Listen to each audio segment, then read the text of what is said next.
За энэ байнгын орны гишүүн биш улсын хурлын гишүүн бүрэн эрхийнхээ хүрээнд байнгын ороотой холбоотой салбартай холбоотой ганц нэг асуулт байна. Норонбаяр сайдаас. За багш нар асуугаад өгөөч гэдэг энэ хувийн сургуульд ажилласан жилийг улсын сургуульд ажилласан жилтэй адилтгаж юм уу ижил төвшөнд авч үздэг юм уу?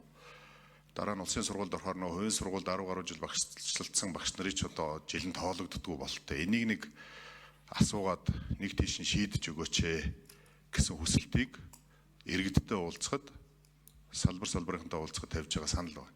Нэгдүгээр асуулт. За хоёрдугаар асуулт маань улсын хурлын гишүүд бүрэн эрхийнхээ хүрээнд сонгогдсон тойргууд дээр боловсролын салбарын аж ахуйн чанартай асуудлуудад анхаарал хандуулж явдаг.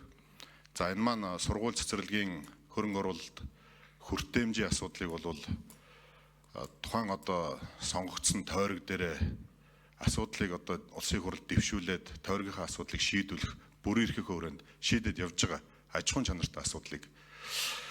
За Наранбаяр сайдыг ажиглаад байхад энэ сайд болсноос хойш боловсролын салбарыг улс төржүүлж аж ахуйн чанартай ажлыг чинь бол улсын хурлын гишүүд хийгээд өгчөж байгаа. Сая ган үе гишүүн ч гэсэн хэлээд гарлаа тойргийнхаа асуудлыг. За боловсролын салбар бол үндсэндээ хүн намын одоо хүний нөөцийн газар шиг болсон шүү. Сая бид нар одоо тойрог дээр сар орчим ажиллаад ирсэн. Боловсролын салбар чинь бужигдсан байна шүү дээ. Сургууль, цэцэрлэг. Сая та өглөө мэдээлэл хийж илээ засгийн хурлын дараа. Наа чинь алдан одоо хариуцлагатай мэдээлэл биш байна гэж би хариуцлагатайгаар хэлчихье. Тийм болцсон. Таны томилсон хүмүүс чинь за сургуулийн цэцэрлэгийн захирал дээр очиод хүн намын үнэлэхийг авахгүй бол ажиллаа өг. Энэ нууц биш шүү. Би хариуцлагатай улсын хурлын гишүүнийхөө хэмжээнд би энэ асуудлыг тантай бас өмнө ярьж ирсэн. Тийм учраас энэ боловсролын салбарыг за одоо Америкийг та бүхэн харж байгаа бах одоо ерөнхийлөгчөөс эхлээд энэ боловсролын салбарт ач холбогдол өгөөд эхэлчлээ. Хятад улс бол хэдэн мянган хэдэн зуун жилээр энэ боловсролын салбарт анхаарал ирсэн. Таныг Монгол Улсын засгийн газрын гишүүн Монгол Улсын сайд болгоход чинь намаа бэхжүүлээ гэж энэ салбарыг өгөөгүй байл та. Тийм учраас энэ асуудлыг одоо цаашдаа ингэж байгаад ах юм уу? Аж ахуйн чанартай ажлыг чинь улсын хурлын гишүүд таньдар залахгүй хийчихнэ. Та энд ирснээр Монгол Улсын боловсролын чанар ирээдүйн болсон хүүхдүүдийн боловсролд яаж чанартай боловсрол өгөх вэ гэж санаа зовх хэрэгтэй болохоос биш хүн намаа яаж бэхжүүлэх вэ гэж та бодож ажиллах ёсгүй. Тийм учраас энэ асуудал чинь цаашдаа үргэлжлэх юм уу?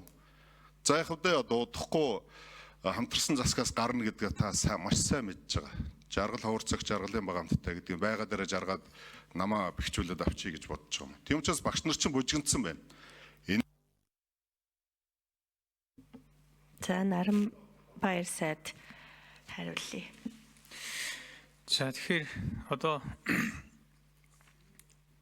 за төрд ажилласан улсад ажилласан жил гэдэг ингээд яригдж байгаа. Ер нь улсад ажилласан жил гэвэл та өөрөө ч мэдж байгаа шүү дээ. Ер нь эвгүй тэр ямар нэгэн ялгуурлал байхгүй. Харин боловсролын ерөнхий хууль дээр хувийн хвшилд ажилласан бол ингээд нэг ийм нэлийн ялгууртай заалтууд байдаг. Тийм энэ нэг тэгэхээр зэрэг ийм одоо заалтыг та хүнжих шиг байна. Тийм үнэн. Тэгэхээр энэ бол таны 13-ын жишээл 3-6 дээр төрийн болон орон нутгийн өмчийн цэцэрлэг ерөнхий боловсролын сургууль, мэргэжлийн боловсролын сургууль, политехник коллежид 15-аас доошгүй жил тасралтгүй ажилласан багш ажилтны нэг хүүхдийг гэх мэтээр ингээд иймэрхүү заалтууд олон байдаг. Тэгэхээр нэлээд би энэ дээр бас нэг ийм ялгуурлал үүссэн байна гэд ийм шүүмжил явдгийг бол хүлээн зөвшөөрнө. Энэ төрөнд энэ тасралтгүй гэдэг үгийг ч гэсэн ер нь авч хаяхан зүйтэй гэсэн ийм ярьж байна. Тэгэхээр аль одоо салбарт ажилласан хамаагүй энэ багш нарыг ингэж бас нийгмийн одоо халамж нийгмийн одоо баталгаа болгохдоо ялгуурлах нь бас зохимжгүй байна гэсэн ийм дуу хоолой байдгийг бас та хэллээ. Боловсролын салбарт улс төрж байгаа эсэх асуудал, Баян Улгийн аймагт улс төрж байгаа эсэх асуудлыг бол та бас яриад байна. Ажил бол урагшаа явах ёстой. Баян Улгийн аймгийн одоо өнөөдрийн элсдийн шалгалтын дундаж оноо өсөх.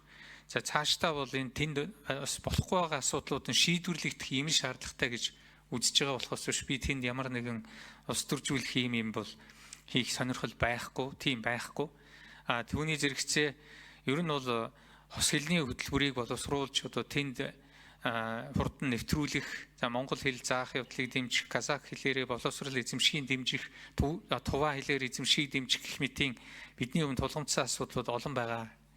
Энэ булганыгоо шийдвэрлэхийн тулд бид урагшаага явна гэж байгаа. Бид бол одоо хүн ном нь энд ирээл ингээл засаг барилцаа жаргаад байгаа юм алга ачаал үргэлжсэж байна. Тийм жаргаад байгаа юм байхгүй ачаал үргэлжсэж байна. Тэгэхээр зэрэг зүгээр одоо бид бол ачаагаа үүрч энэ боловсролын салбарыг сайжруулахын төлөө чанарыг дээшлүүлэхийн төлөө явж байгаа. Миний зүгээс одоо ямар нэгэн тийм хүн намын үнэмлэх харж хүнийг бол одоо ажил томилсон явдал байхгүй. За